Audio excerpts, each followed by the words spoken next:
Fantasizers! Thank you for joining me for my very first episode, in which I will be talking about Ready Player One. I chose the topic Ready Player One because A, I love Ready Player One. It's one of my favorite stories of all time, probably one of the top 3 favorite books that I've ever read. Second reason being, the movie just came out, and there's a lot of talk on the internet about Ready Player One. A lot of people liked it, loved the movie.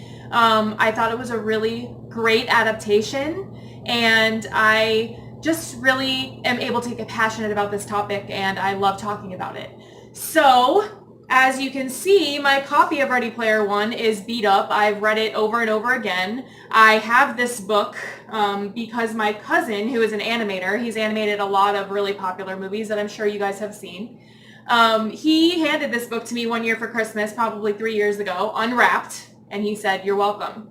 So me being me and trusting him immensely with these types of things, I went home and I read the book, and it probably took me about 2 days to read because it's a fantastic story. I mean, it's very solid. Ernest Cline has created a story in which I feel like we can all relate because of the parallels between the world that he has created and our own society.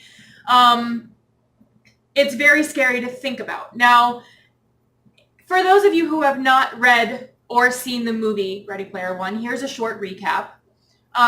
The story starts with a man named James Holliday. James Holliday has created a virtual reality video game that has now kind of turned into a worldwide phenomenon. Everybody kind of lives inside of the Oasis. They go to school there. They go to work there. The money inside the Oasis is more important to people than the money out in the outside world. Nobody cares about their outside appearances anymore. Nobody cares about where they live or how much money they have.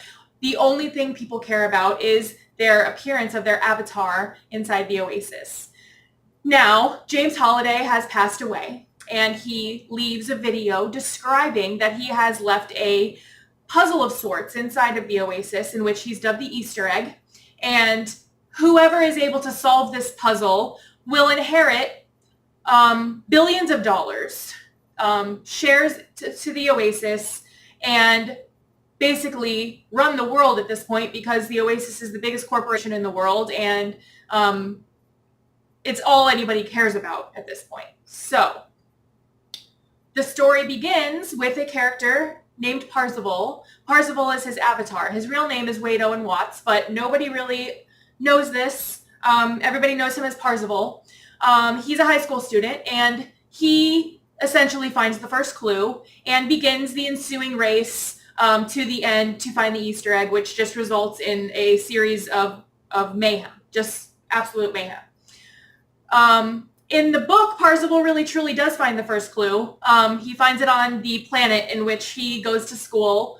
And not that I didn't like the way they did it in the movie, but I don't exactly know why they changed it. I suppose because they could have made it more exciting. You know, they tried to make it more exciting for the movie. But I really did like the way they did the race in the movie. It was very exciting. They were able to, you know, kind of implement some different 80s references into that race, which I really liked.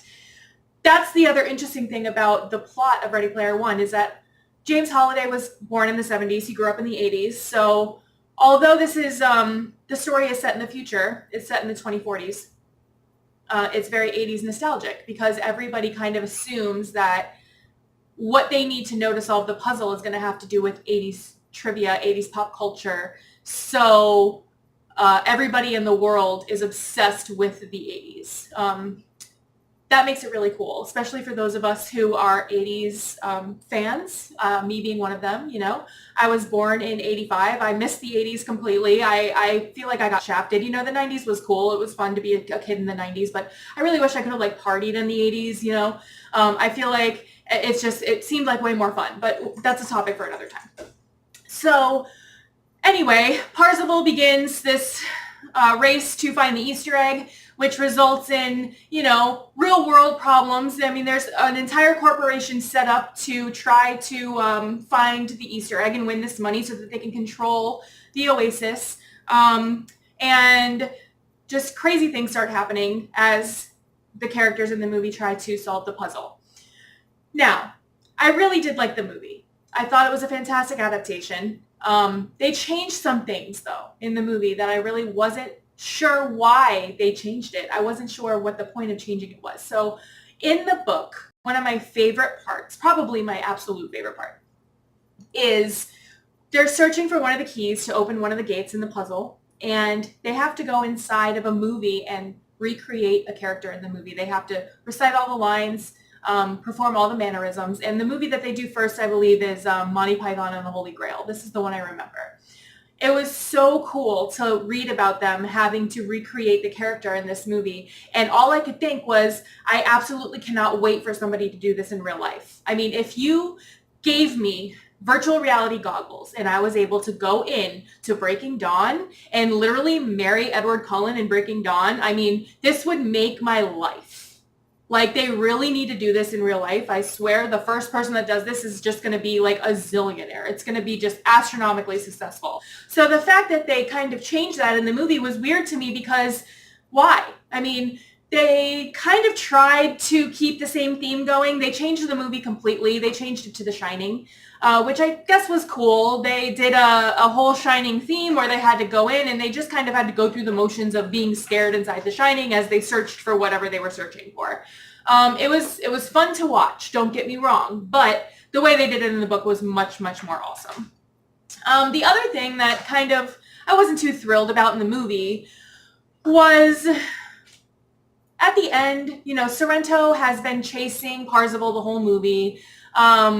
We all know, you know, before, spoiler alert, you know, for those of you who haven't seen it, we all know that Parzival is going to solve the puzzle in the end and that he's going to get the egg. But in the end, Sorrento's chasing him all the way to his van in which he's finalizing, you know, the final things he needs to do to get the egg. And, you know, the crowd kind of splits and just lets him walk right up to the van without a fight. And he opens the door and Parzival has the egg and then he just like chokes. He doesn't do anything. He just stands there and he lets him complete everything and then he gets arrested and the movie's over. I mean, yeah, we all knew that Parzival was going to get the egg eventually, but Sorrento, you're a choke artist, sir, okay? Choke artist, completely choked. I didn't like the way the movie ended at all. In the book, it was like much more exciting. Anyways, for those of you who have not read Ready Player One, I strongly suggest that you go buy the book and read it immediately because it is an essential read. Ready Player One is a fantastic story. It was written beautifully. And the book and the story just really kind of terrifies me because the whole theme of the story is how our society has morphed into only caring about what happens inside the Oasis. Everybody is an introvert. Nobody really knows how to talk to people in real life. I mean, the way they describe it in both the book and the movie, when they have to interact with each other finally in real life outside of the Oasis, they're all nervous and they don't want to go outside. And, you know, it's just, this is where our society is heading. We already don't know how to talk to one another. We don't know how to meet people between social media and dating sites and all of this. You know, this is already where our society is headed. And I can only imagine if you made these social media sites into, you know, virtual reality. I mean, this is exactly what would happen. Nobody would leave. And it's scary to think about that I can see this happening within the next 10, 15, 20 years in which our whole entire universe is dedicated to social media and the internet. And, you know, I really think that it's important to note the parallels in this story, although it is sci-fi. You know, sometimes it's the most outrageous topics that we have to really focus on. So I strongly suggest everybody read Ready Player One. It's one of my favorite books ever, as I've said, and I love the topic. I love discussing it. I hope you guys comment on the video. I hope that you are able to discuss this topic with me and throw out some pointers. Anything that you liked or disliked about the movie versus the book, I want to hear about it. I thank all of you for tuning in to this episode about Ready Player One. If you haven't already, go ahead and click subscribe so that we can discuss further. I'm hoping to come back with more videos about Ready Player One topics, and I hope to see you guys soon tuned in for the next episode.